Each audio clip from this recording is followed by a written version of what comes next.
Welcome, Alessandro Vozza, Principal Software Engineer and Tech Evangelist at Microsoft. I think, though, even more interesting and more relevant to the things that I want to talk to you about today, you're also an ambassador for the Cloud Native Computing Foundation, or is also known as CNCF. And very interestingly, you're the founder of the Kubernetes Community Days here in Amsterdam, which I think now is a global movement, a global organization, which I think is a great segue into the most interesting topic that you're involved in, and that's community, building the cloud native community itself. There are a lot of resources out there in what we call cloud native for developers and engineers. There's GitHub repositories, all kinds of documents and things like that. But I'm interested, what does the community look like now, and how can the community also include more non-technical people, like company executives and product owners and things like that? How do you see that changing in the coming years?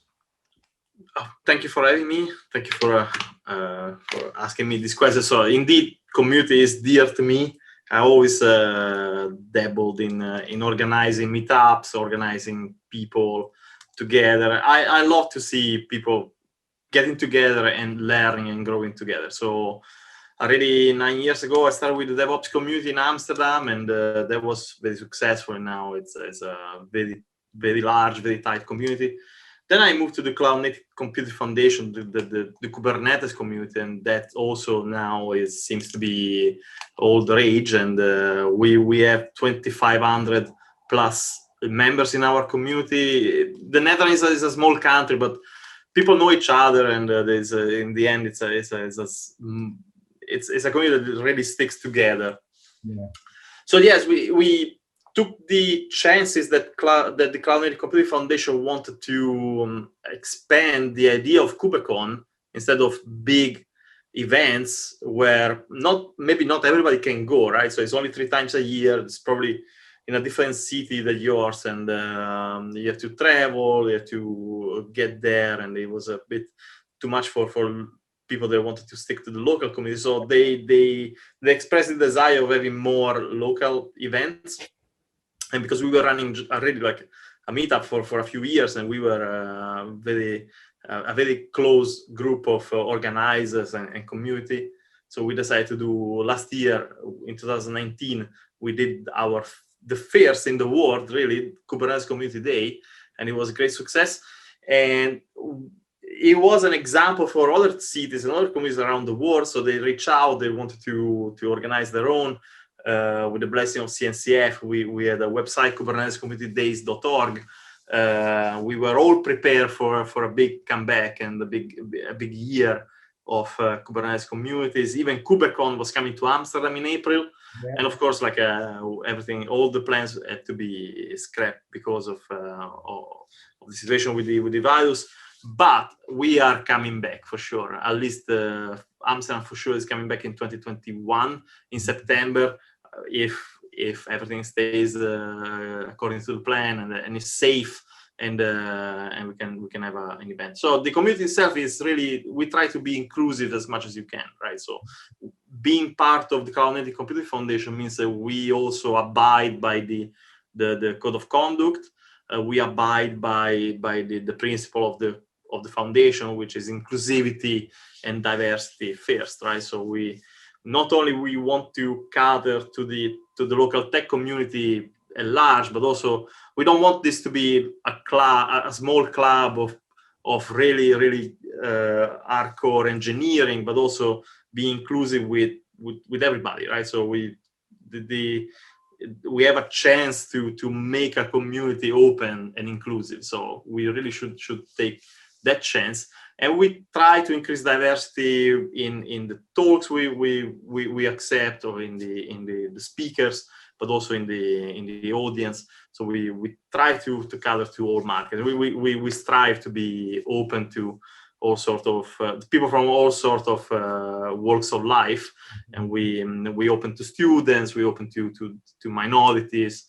It's always an uphill battle, and it's always struggling to be as much open and diverse as you can, but indeed is a good battle to fight. So yeah, we welcome everybody, and we try to stay open like this.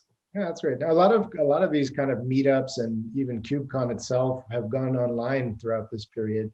You made a choice not to do that with the community days. What was behind that? What was the reasoning, maybe not to try and do it online in the meantime? We believe that our community is really a local community. I mean, it's based on interaction with people that live in your same geography, in the same city. So we intentionally decided to take a step back. We don't need to have all these online meetings. I mean, there is plenty out there. KubeCon does a very good job at gathering people online all over the world. And instead of, trying to be as also Me Too kind of meetups, we wanted to wait until we could actually get back together and have a personal interaction. It's the way this community is born and wants to be like this. So not that we love and appreciate working from home, we appreciate like the online meetings, but we're also patient. We can just wait until we can finally meet again safely, and we can have meaningful interaction in person. So it's okay. We'll stay in touch, and we'll just postpone until we can do it safely. Yeah, no, that's great. I mean, of course, in the beginning of all this lockdown this year, webinars, online things, they really peaked. Like people couldn't go anywhere, and so there was a lot of interest and activity. But I think as we've gone along, kind of predictably, we see that that's really turned into an online webinar fatigue. Even this we do in Zoom. We probably just got off about 50 Zoom calls, right? And I actually recall attending an online meetup. I mean, the nice thing is I could attend a meetup in London, but indeed, you don't really engage the same way. Like the value is that you standing in the room, getting a drink, bumping into someone and having a conversation on the side. And the presentations are very interesting, but they're usually kind of serve as the reason for showing up, and then they become the background. So I think that's probably a wise move. And in September next year, when the events start again, I think people will be really eager to rejoin. So that's great. What kind of a role do you think that vendors of these technologies can play beyond just sponsoring and doing presentations? They're obviously representing whole new sets of technologies, addressing whole new problems. How do you see the vendors playing a role? So in the larger cloud native computing foundation ecosystem, like the end user, they play a special role because and I think it's one of the differentiators, one of the things that makes the foundation so successful is that the end user is front and center. Mm-hmm. And actually this also has the advantages for the vendors because they have a clear role in the community. I mean, we all respect the work of vendors, but we also understand that there are big business interests at play, and in their own interest, I think it's better if large part of the community, large part of the foundation itself is driven by end user needs. Yeah. And our community is not different. I mean, we all love and respect. We are here because of the vendors that sustain the community, the project, and they literally sponsor the meetups, and they were extremely generous with us. But in their own interest, we want to keep the community open and less focus on the individual vendors and more on the end users. So yeah. I think it's a symbiotic relationship between the vendors and the users because we need each other. Yeah. And we need to respect each other. On the other hand, like we also need them because most of the innovation comes from vendors, yeah. Right? I mean, we can't just hope for just the community come up with the effort, with the money, the marketing, the outreach that a vendor can bring to the table. Yeah, no, absolutely. And I think that people like in your role, in my role, we kind of our value add as being a bit of a guide on these topics, because the companies that I've at least come in contact with working in this space that we call cloud native, they're often solving problems that either didn't even exist 5 years ago, or nobody imagined could be solved. And so our role is really trying to tie that into real business needs. What a company is actually suffering. Ultimately, a bank is in the business of banking, not IT. And so, this is, I think, really important to bring those together. And one of the topics, oh, sorry, go ahead. Yeah. And yet cloud native, first of all, lets you focus on the good problems, like the high level problem that brings value to the end user, to the customers. And also cloud native, I see it as a innovation engine, right? So by triggering this evolution towards a cloud native architecture, you can actually unlock the potential for doing great things at scale and more efficiently and with more features and more value eventually for the end user. So it's we are at this crossroad in computing history where we can really focus on interesting problems like service mesh, distributed computing, and observability and that sort of stuff through cloud native tools and approach. Yeah, and let's talk about that term a little bit as well, because I think that's an interesting topic as well. The term cloud native itself, depending, if you ask 5 people what it means, you get 10 different answers. Yeah. It started out, meaning basically anything born in the cloud, a business or a technology that never was written on premise in the first place. That was probably about, 5-10 years ago when Amazon was emerging. And then later on, the Cloud Native Computing Foundation came up with a very specific definition. And now you hear even talk of that within 5 years, we won't even use that word anymore. It'll just be part of the fabric of technology. How do you see that term? What does cloud native mean to you? And how would you describe that to somebody who has no idea?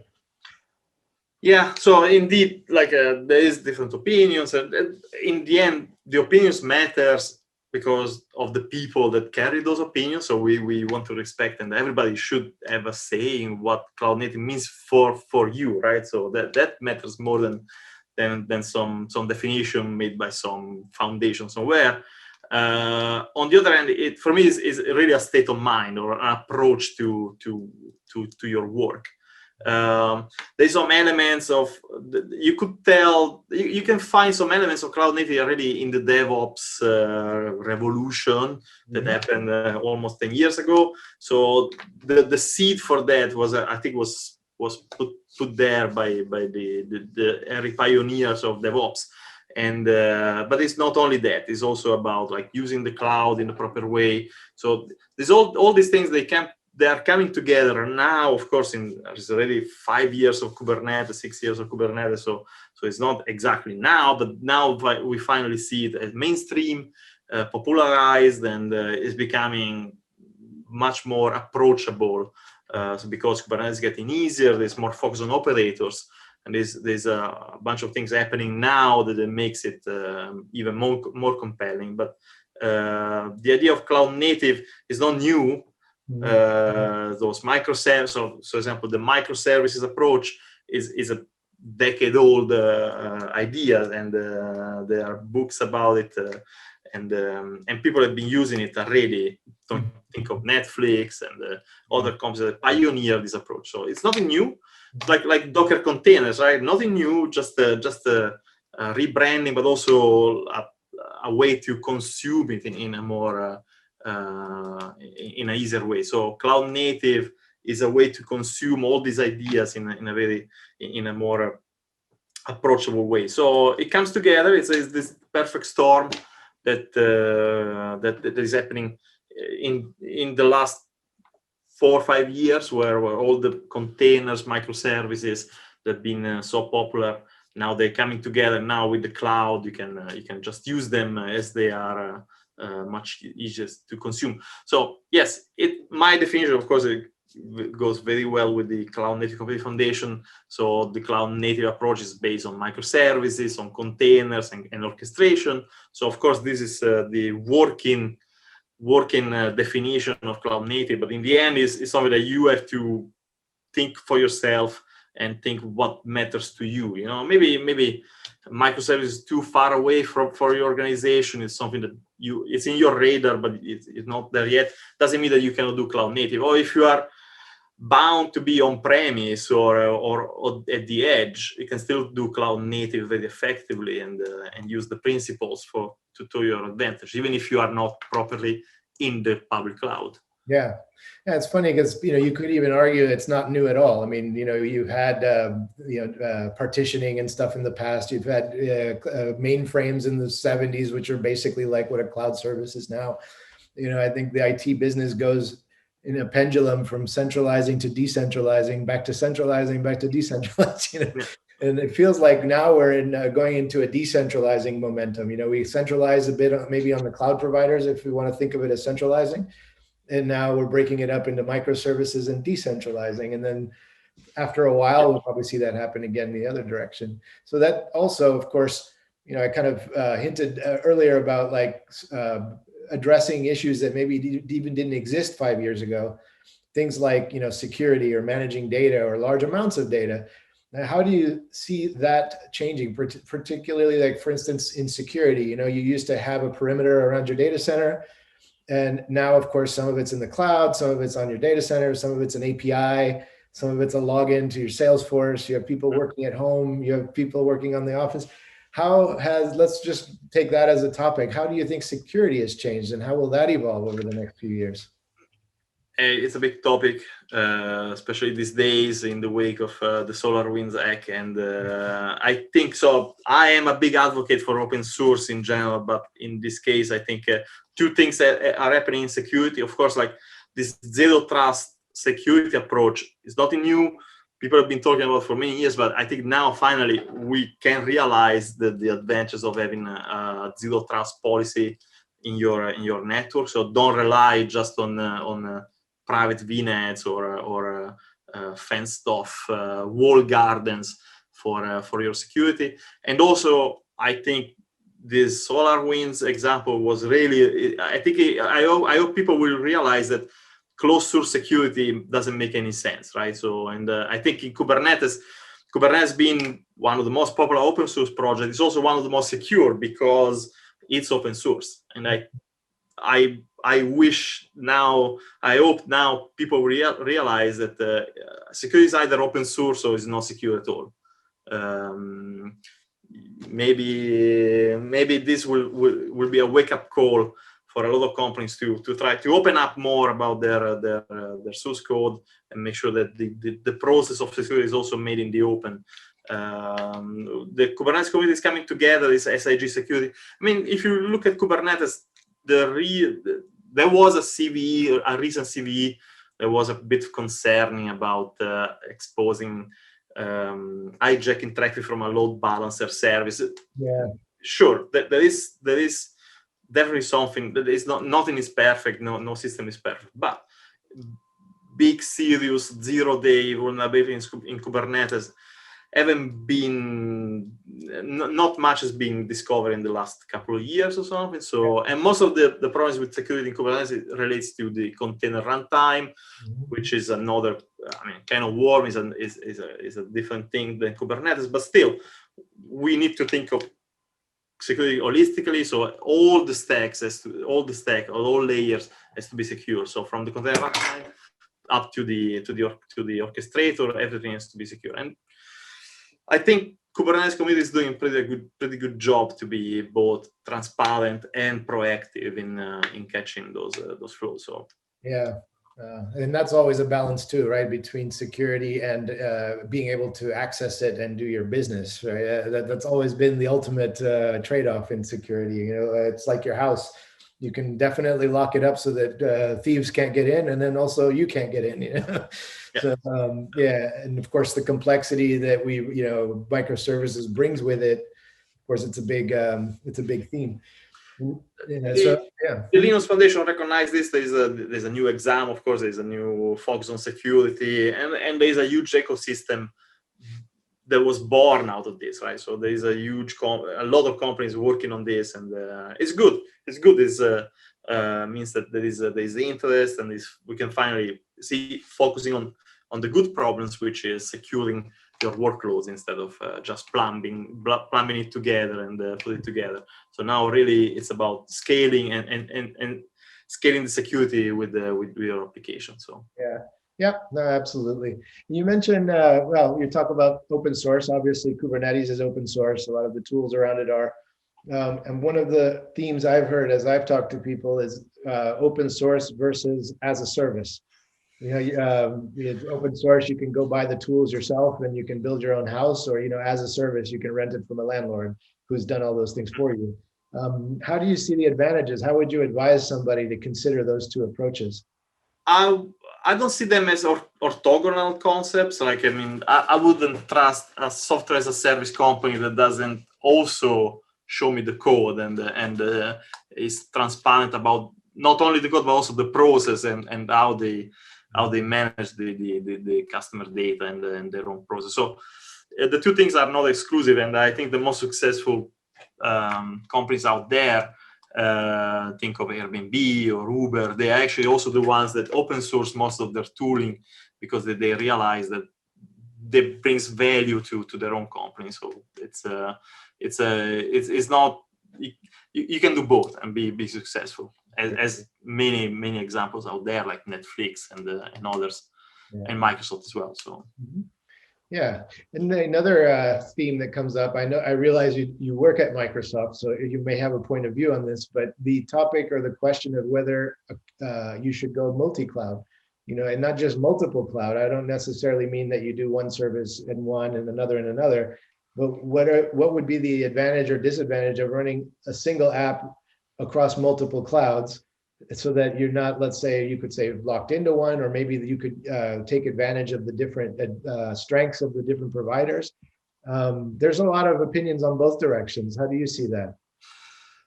So again, like I was talking about the perfect storm, and I forgot to mention, because Kubernetes adoption is also bringing this unification of APIs, and you are allowed now to, you are enabled to run the same application anywhere you want because it runs on Kubernetes. That, of course, like makes people think I can run on multiple clouds. It's easy, right?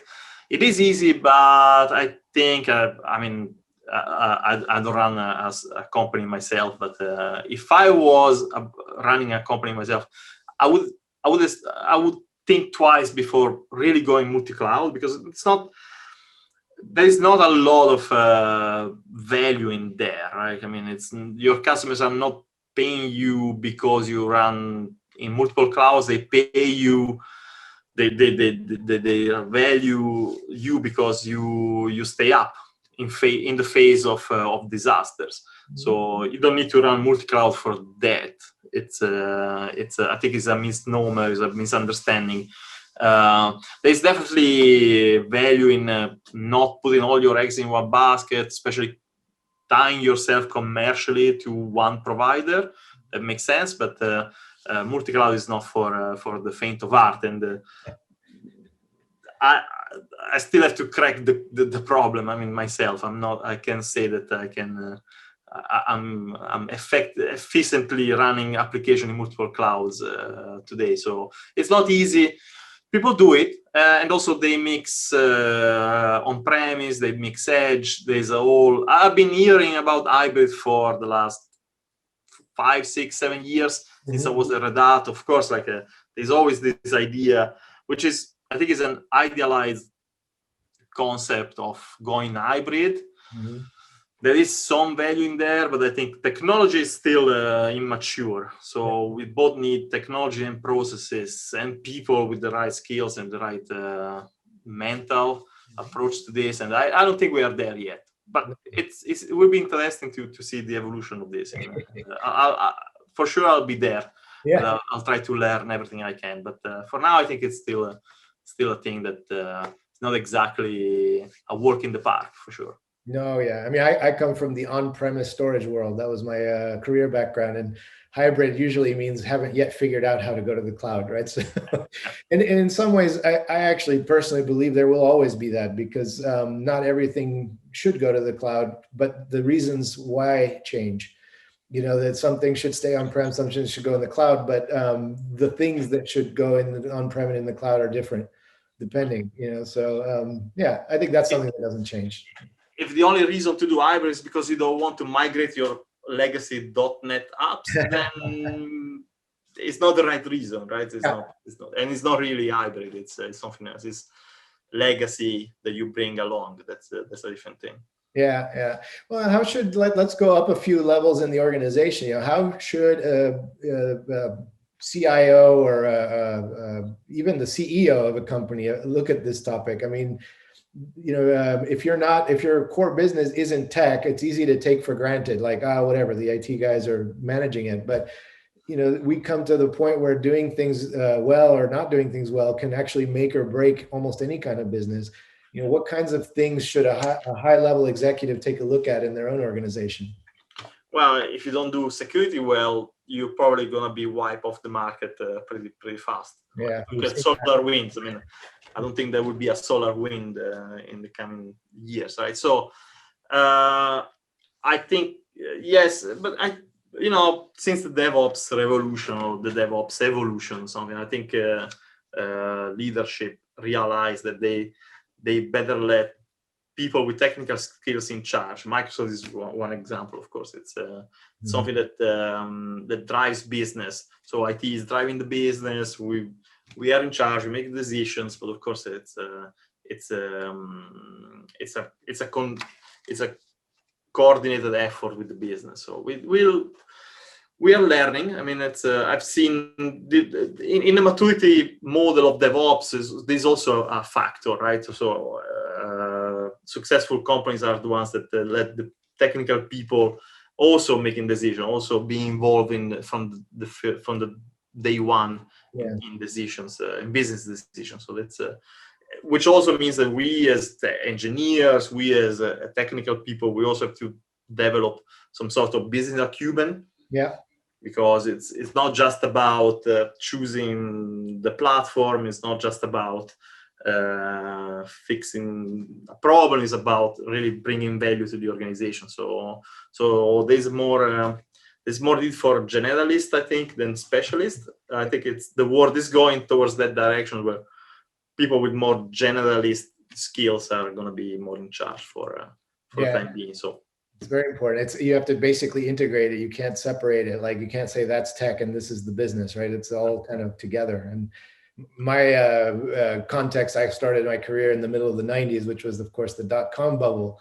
And I just had the right timing to see that evolve. Like, it starts out everybody talking about TCP/IP or token rings or whatever.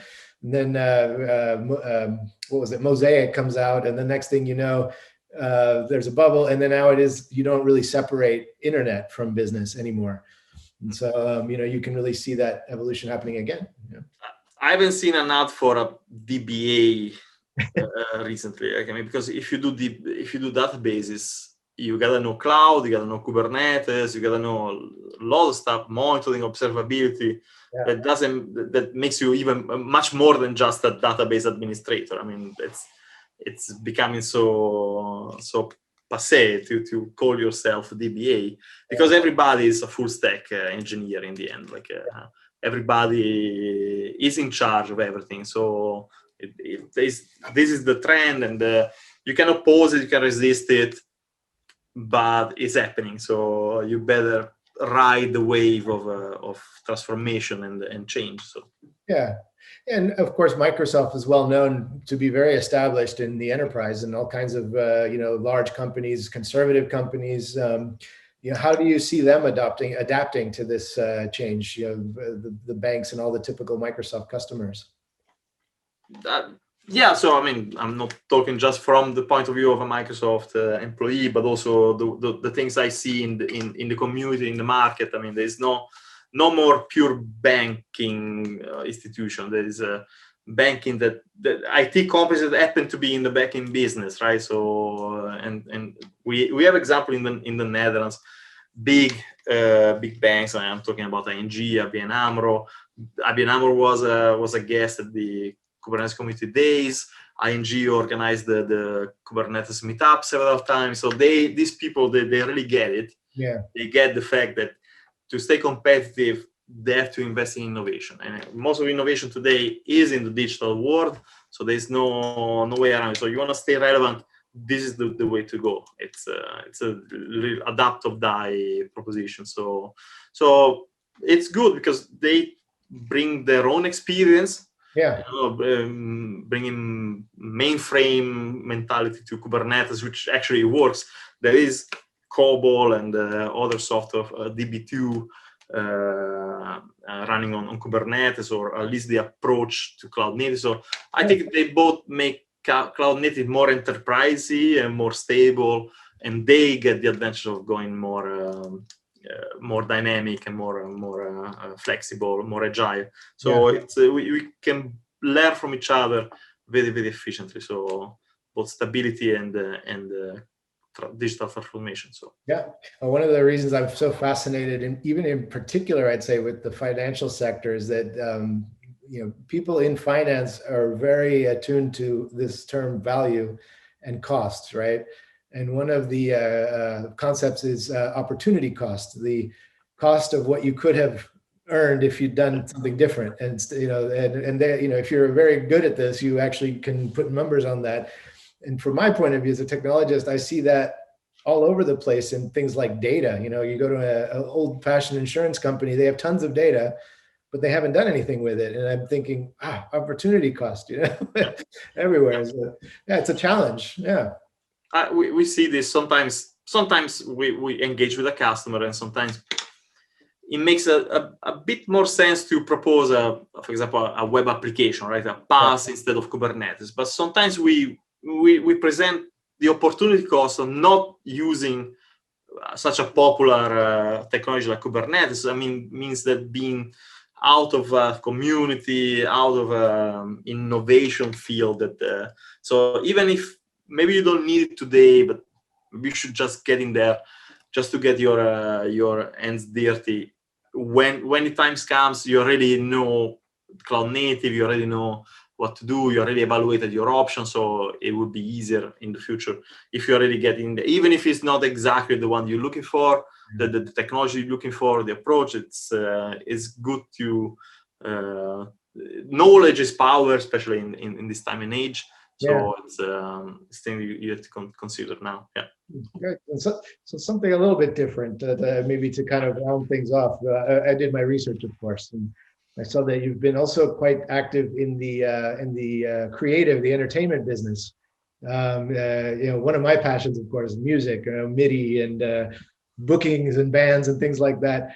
I think if I even got it right, you even combined your tech career doing system administration for ID&T, which is one of the biggest promoters. That was interesting times, And we had a DJ at the end of Kubernetes Community Days Amsterdam last year, and this year or next year, we wanted to really throw a party together with the conference, because it's not only the community also comes together to enjoy themselves, right? It's not only, of course, like the focus is the tech, but the focus is that we are still human beings and we like to party, we like to relax and wind down for a bit, and put aside the labels, put aside the corporation we work for, and just get together. So it's I love it. Of course, it's a bit tricky now, but I'm a DJ. Sometimes I produce music. It's a passion that never goes away. It stays with you all your life. I've come across it quite often. I mean,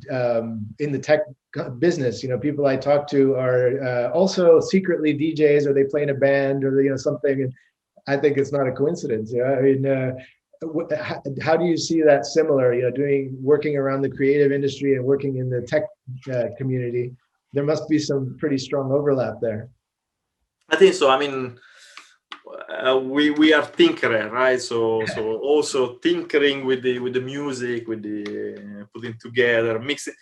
I see my engineering work mostly as mixing, right? So you mix, you take a tutorial from there, you take some stuff from there, you put them together in a very unique fashion, and then you have something new, which is pretty much what a DJ does, right? So you take different things and you try until you are satisfied with the results, and then you write blog posts, you present to the community. I think there's a lot of overlap there. It's a creative process. I play instruments, so I used to be in bands, and much later on in life, I realized, a band is just a little startup. you know, you have vision and you have to get, 3 or 4 other people to like do their part, and you probably don't even like each other very much, but you got to work together and it's got to be great, and so it's really amazing.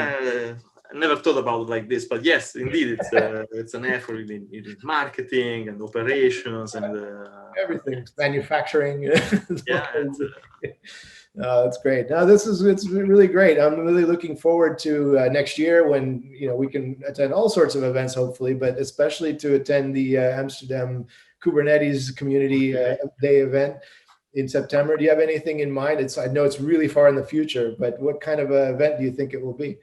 So of course, we want to invite big names, but we mostly want to give space to the local community, so local speakers, minorities, and diversity for the Dutch community. I mean, it's really. Last year we had, of course, the now passed away Duncan, the former director of CNCF, but in the end, it's about like giving space to local communities. The call for paper is open, KubernetesCommunityDays.org. We'll appreciate everybody trying to. If you want to help, you can find us on Slack, on the Kubernetes Slack, in the NL users channel. We haven't done much yet, but we will restart the efforts with the new year and listening to what the government says and what the venue can accommodate. So I think it's gonna be fun. Yeah, no, it's really great. And I'll put these links also underneath in the description so that people can follow up on that. And I hope to be there as well. It's a small world. The IT business in general is a small world. And in the Netherlands, it's really great how you, when you attend an event, it's like a reunion, but everybody's wearing different colored shirts, And so, for me, it's all about the people. In the end, it's the people makes. This job is amazing because you get to talk to amazing people. At least for me, I'm lucky enough to always have found like awesome humans to work with, and this community is no different. And really, really good vibes every time we organize a meetup, and there's much less competition. And I don't believe in competition. I believe in cooperation, and that's exactly what we do. It's everybody's welcome. We'll stay in touch with us, and we see. Excellent. No, I agree. There's way too much to be done for it to be a zero-sum game. There's always a win for everybody. So this is fantastic. Great. Thanks very much, Alessandro. It's been a great chat, and hope to do more of these. Maybe dig into interesting topics as time goes on, and look forward to meeting up with you in person very soon. Yeah. Maybe next time I'll bring a demo or some cool technology around Kubernetes. I don't know. But thanks. Thanks, Lee. Fantastic. Thanks.